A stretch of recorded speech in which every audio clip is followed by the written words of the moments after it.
Пульпит – это воспаление нервно-сосудистого пучка или внутри зуба, или так называемые пульпы. Протекает данное заболевание либо бессимптомно, либо с болезненными ощущениями и острой болью. В терапевтической стоматологии существует два метода лечения данного заболевания. Это биологический и хирургический метод. Биологический метод направлен на сохранение жизнеспособности пульпы и восстановление ее функций. Показан данный метод при начальных формах пульпита, либо при случайном вскрытии пульпы.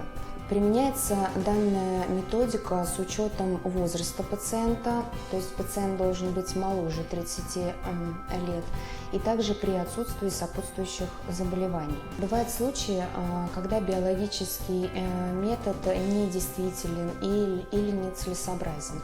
В данном случае применяется хирургическое лечение пульпита.